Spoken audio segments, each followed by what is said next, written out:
Algunas estrofas retiradas del himno nacional mexicano. Estrofa 3. Como el golpe del rayo la encina se derrumba hasta el hondo torrente, la discordia vencida impotente a los pies del arcángel cayó. Ya no más de tus hijos la sangre se derrame en contienda de hermanos. Solo encuentre el acero en tus manos quien tu nombre sagrado insultó. Estrofa 4. Del guerrero inmortal de Zempoala te defiende la espada terrible y sostiene su brazo invencible tu sagrado pendón tricolor.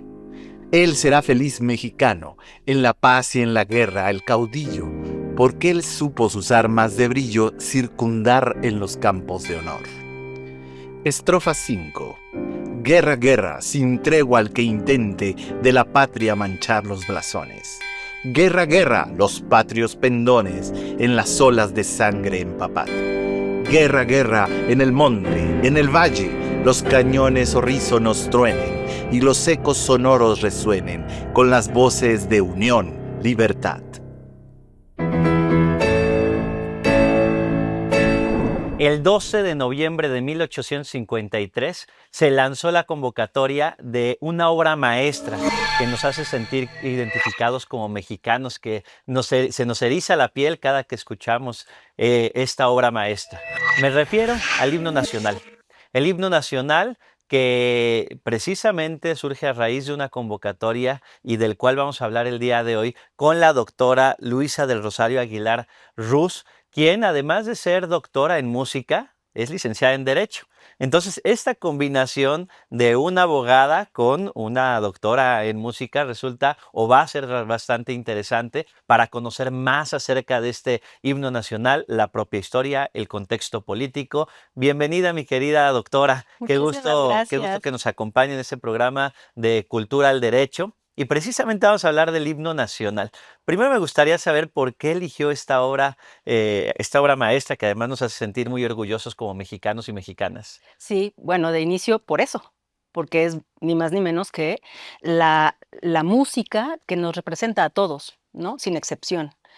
Y el cómo esa obra, que fue efectivamente producto de una convocatoria legalmente publicada, por el gobierno de Antonio López de Santa Anna, efectivamente, como lo has dicho tú, en el año del 53, cómo esta obra se conforma, ¿no? A partir de esta convocatoria, en primer lugar, por la letra. Lo primero que se concursa es la letra, y una vez que salió vencedor Bocanegra, entonces se convocó la música. Entonces, como este esfuerzo, ¿no? Digamos, institucional desde el gobierno mexicano del momento da como resultado un trabajo muy bien estudiado por los jurados, tanto de la letra como de la música, y desde luego un excelente resultado. Como esa música y esa letra nos ha poco a poco representado cada vez más. Hay dos estrofas que fueron muy polémicas en su momento y que incluso causaron revuelo. Del guerrero inmortal de Zempoala, refiriéndose precisamente a Antonio López de Santa Anna, y una estrofa dedicada a Iturbide. ¿Qué pasó con esas dos estrofas? ¿Cuál fue la polémica y el contexto histórico en el que se generaron? Bueno, justamente hablando de Agustín de Iturbide, que fue el que logró la independencia, ¿no? Eso no suele decirse mucho, no queda muy bien, porque al final Iturbide no quedó como un héroe, sino como un villano, finalmente. Pero no debemos olvidar nunca que la independencia de este país la logró esa persona, Agustín de Iturbide, general, sin derramar una gota de sangre. ¿no? 11 años después de que había comenzado la gesta de Hidalgo en 1810 y después de muchísima muerte, ¿no? en el trayecto. Pero claro, después ya quedó mal y entonces pues, lo que decidieron fue, en el momento en el que se da el himno nacional, efectivamente, y gana Bocanegra, le dedica una estrofa a Iturbide, en mi opinión, absolutamente merecida, pero justamente porque no quedaba bien. Entonces, prácticamente de manera inmediata se elimina esa estrofa. Pero hubo un periodo precisamente del himno de la historia mexicana Sí. en la que el himno nacional mexicano, ese del que tanto nos sentimos orgullosos hoy en día, en realidad era considerado como la marcha santanista, incluso llamándosele así de manera despectiva. Exacto. Y el propio Juárez es quien determina que tendríamos que tener otro himno nacional. Me gustaría que nos platicaras un poco acerca de esta parte maravillosa de la historia. Sí, es algo para mi gusto tremendo desde el punto de vista jurídico. A ver, hablamos de este himno de Bocanegra y Nuno que habían sido resultado de una convocatoria, como ya dijimos antes, legalmente planteada, es decir, tenía reglas de operación, tenía plazo, tenía todo. Todo se publicó en el periódico en varias ocasiones, es decir, realmente fue una convocatoria bien planeada y bien estructurada. Además fue respetada absolutamente. Había, por ejemplo, por ahí una cláusula en la que si alguna de las obras que se ponían a concurso habían sido ya premiadas anteriormente, iban a quedar descalificadas, y fue el caso. Fue el caso de un señor Andrés Davis, que justamente presentó un trabajo que había sido premiado anteriormente respecto a la letra. Entonces, fue descalificado. Entonces, ese nivel de cuidado, ¿no? Jurados especialistas, tanto para la letra como para la música posteriormente, es decir, todo muy bien. Inclusive se iba publicando cada vez que, por ejemplo, cuando terminó el plazo para la letra, se publicó que habiendo sido ya cumplido el plazo, entonces habíanse recibido 25 concursantes, por ejemplo. O sea, iban publicando puntualmente lo que pasaba, ¿no? Inclusive cuando se da el anuncio de que Bocanegra había ganado, el 3 de diciembre, resulta que en ese momento plantean la convocatoria para la música y dicen, a partir de hoy, en 60 días. Esto es interesante porque la primera convocatoria, la del 12 de noviembre, decía que para la música sería un mes. Para la letra 20 días y para la música un mes. Yo creo que se dieron cuenta de que era muy poco tiempo, incluso para la letra, ¿no? Entonces, al momento de que se anuncia que Bocanegra había ganado, se informa que el plazo sería de 60 días para los músicos.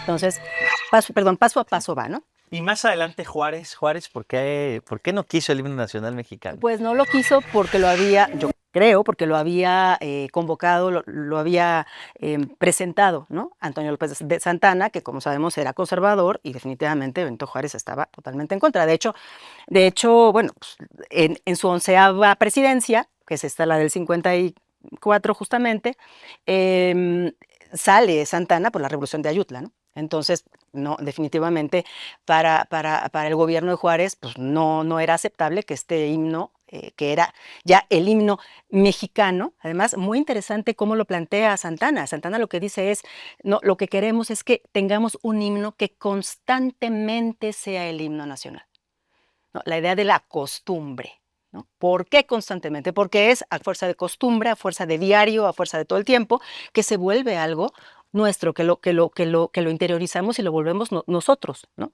Eso, un símbolo ya que está integrado.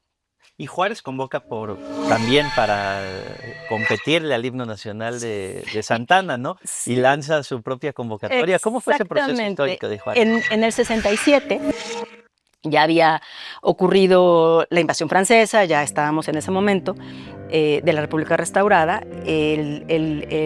Sale una convocatoria en la que lo que se dice, el 28 de septiembre del 67, en el Monitor Republicano, en donde lo que se dice es que, siendo el caso de que ni la marcha, ni el himno de Nuno, ni la marcha de Hertz, que era un compositor, Henry Hertz, compositor que había venido a México en el año 49, que había compuesto una marcha para los mexicanos que pretendía que fuera un himno, pero no fructificó como tal.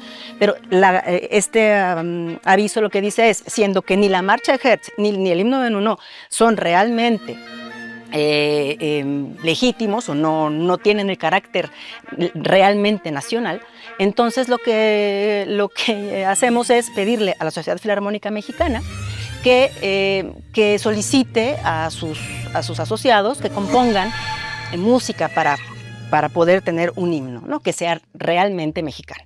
Y entonces podríamos hablar de cuántos himnos en la historia de México hemos tenido. Pues realmente hemos tenido el himno de Nuno, que se consideró como tal, y la Marcha Zaragoza, que de esta convocatoria de la Sociedad Filarmónica Mexicana justamente surge. Entonces, ¿cuál es la convocatoria esa? La convocatoria es a presentarse a un concierto, a un magno concierto que tendría, ya viendo el programa, 8 números, entre obras de Rossini, Verdi y Melesio Morales, el coro de Hildegonda. Se presentarían en los lugares 6 y 7 2 marchas compuestas por Aniceto Ortega, un médico, un músico extraordinario, que le pidieron que pusiera una marcha y en lugar de ello compuso 2. Entonces, ante eso, se planteó que en ese magno concierto se presentaran ambas obras y que el público, que dice ahí el anuncio, que es el más apto para elegir lo popular, entonces elegiría ahí mismo, mediante aplausos. Entonces, aplausómetro. Aplausómetro. Exacto, aplausómetro fue la medida con la que se determinó cuál sería entonces el himno nacional. Entonces, entre las 2 marchas que Aniceto Ortega presenta está la Marcha Republicana y la Marcha Zaragoza. Y la que gana es la Marcha Zaragoza. Entonces, durante 10 años, el himno nacional fue la Marcha Zaragoza. De 1867 a 1877. A 1877. Exactamente. Y entonces el restablecimiento del himno nacional mexicano que tenemos hoy en día fue a partir del 77. Exacto, a partir de que Porfirio Díaz toma el gobierno, voltea y dice, a ver, ya, vámonos con lo que estaba legalmente resuelto. Vamos con el himno de Nuno, ¿no? Muy interesante, estamos aprendiendo muchísimo acerca del himno nacional mexicano. En lo personal yo desconocía esta parte de la historia, por ejemplo, el aplausómetro, y sin duda, bueno, vamos a irnos a un pequeño corte, pero sin duda el himno nacional mexicano nos representa como nación, nos hace sentir muy orgullosos y conocer toda la historia alrededor del himno nacional mexicano sin duda resulta fundamental y qué mejor que al lado y acompañados en este programa de una doctora en historia que además tiene conocimientos también jurídicos. Entonces, este contexto jurídico, político y músico resulta formidable. Pues nos vamos a un corte y regresamos en un momento más.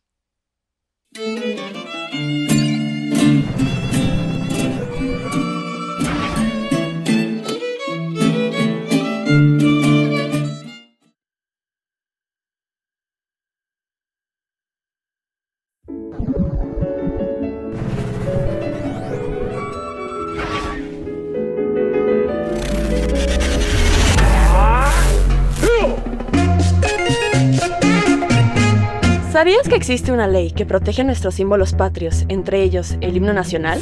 En México tenemos una ley dedicada a salvaguardar nuestra identidad nacional. La ley sobre el escudo, la bandera y el himno nacional delimita el uso correcto y respetuoso de los símbolos patrios. Además, dicta cómo y cuándo el himno nacional debe ser interpretado. Esta ley pretende asegurar que el himno nacional permanezca como una expresión de nuestro orgullo y unidad, siendo testimonio de respeto, historia y cultura en el país. México es de los pocos países que han mantenido su himno nacional inalterado por tanto tiempo.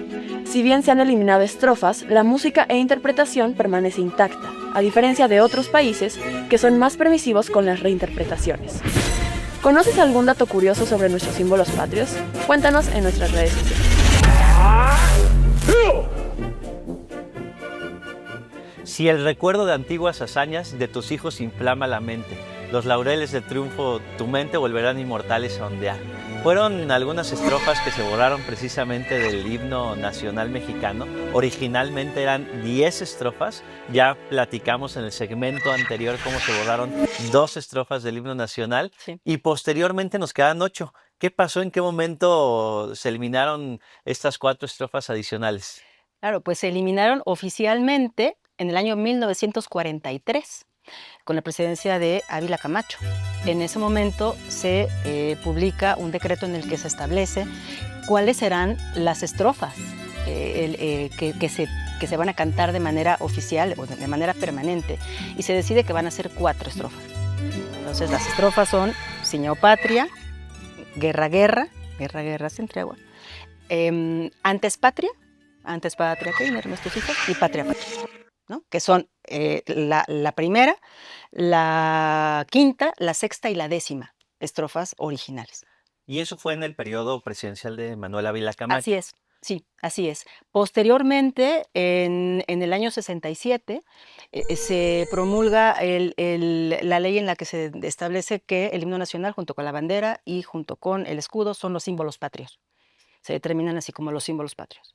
Y en el año 84, con el presidente Miguel de la Madrid, finalmente ya hay una ley de escudo, ley de himno y ley de bandera, o sea, de bandera, de cómo se tienen que manejar esos símbolos. Y muy interesante, desde el decreto de Ávila Camacho en 43 se determina que no se puede modificar el himno nacional. No se puede ya cambiar nada, ¿no? ¿Por qué? Pues porque ya lo habían cambiado tanto, inclusive ya lo habían cambiado por otro. Pues yo creo que estaba muy bien que se aseguraran de que ya no iba a ser presa de ningún capricho, ¿no? En el futuro, el himno. Claro, pero dentro de estas 8 estrofas que dan, la verdad es que hay unas muy bonitas. La primera vez que yo lo leí de manera completa, te sientes todavía más orgulloso, más enamorado del himno nacional mexicano. Sí. Y hoy en día, bueno, nos hemos encontrado y hay una gran diferencia que vemos en el mundo. Bueno, si nos comparamos con nuestro país vecino, cada vez que hay un evento deportivo, parece que sale una cantante muy famosa y canta el himno norteamericano a su estilo. En México, en realidad, eso está prohibido, Está ¿no? prohibido, está protegido precisamente para evitar este tipo de cambios, ¿no? Y claro, hay quien considera que es demasiado estricto, ¿no? Hay quien dice, caray, qué pena que no se pueda usar o que no se pueda variar de algún modo para hacerlo más personal, no sé, yo viendo la historia digo, no, así está bien. Yo creo que no necesita, el himno está muy bien así, no necesita realmente nada. Hay incluso una obra de Ricardo Castro, el pianista, que es una paráfrasis precisamente sobre el tema del himno nacional, que no se puede tocar en público. Por ejemplo, fue una obra compuesta antes, desde luego, ¿no? En finales del siglo XIX, pero actualmente no se puede tocar, hay que pedir un permiso especial para poderlo interpretar en público, justamente porque el himno está protegido a ese nivel. Yo creo que eso está muy bien.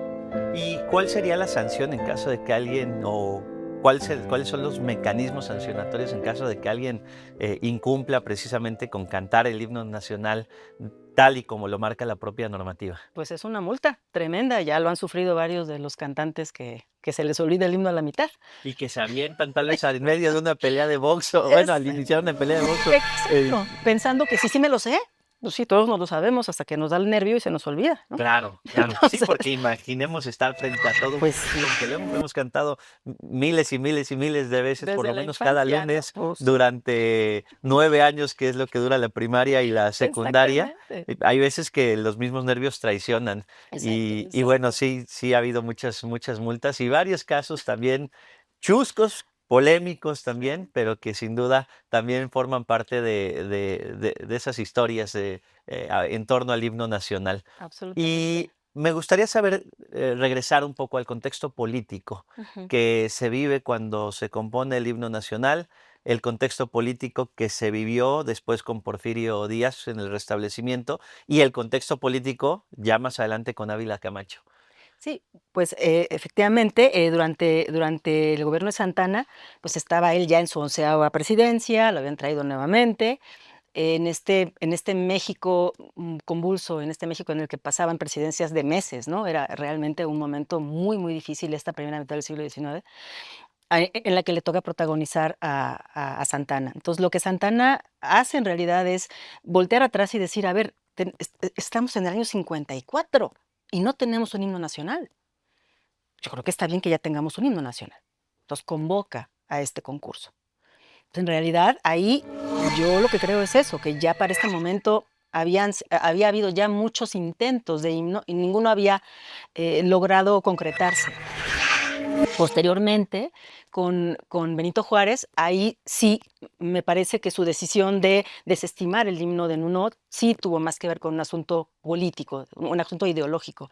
Si yo ese himno de esta persona despreciable por todos los aspectos que pudiera haber sido despreciable a los ojos del gobierno de Benito Juárez, no quiero esto, ¿no? No estoy de acuerdo. Entonces, pongo una alternativa y convoco a este aplausómetro para que tengamos un himno que sea legítimo, ¿no? No necesariamente legal, porque pues el otro ya estaba perfectamente estructurado y había sido resultado de una convocatoria legalmente publicada, pero bueno, uno que sea legítimo, muy bien.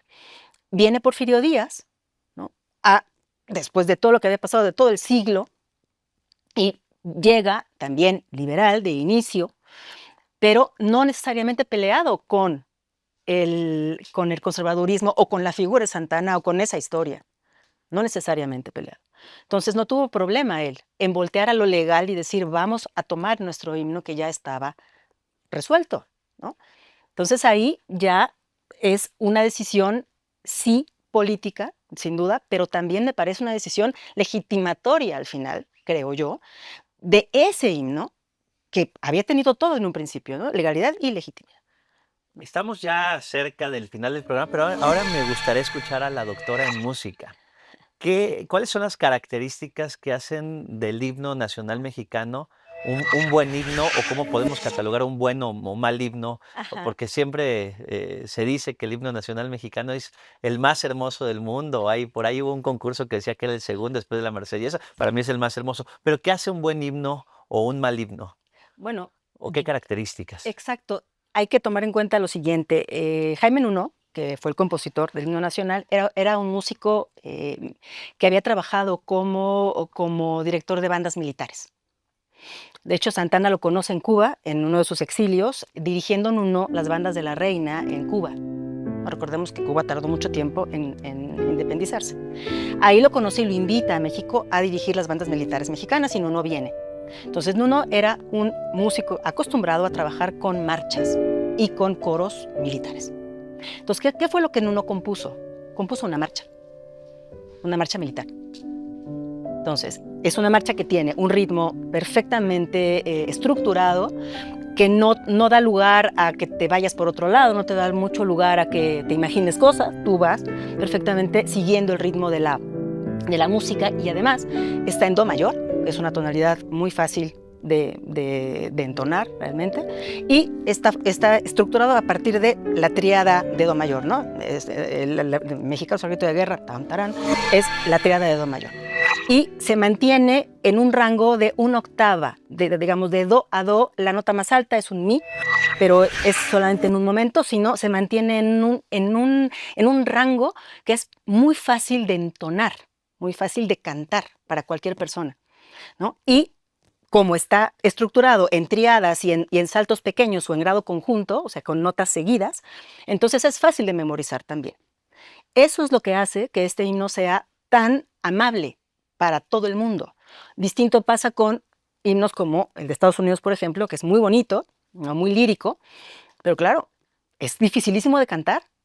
Hay que ser un cantante verdaderamente extraordinario para poder cantar eso de una manera digna, ¿no? Y eso no pasa con el himno de Nuno.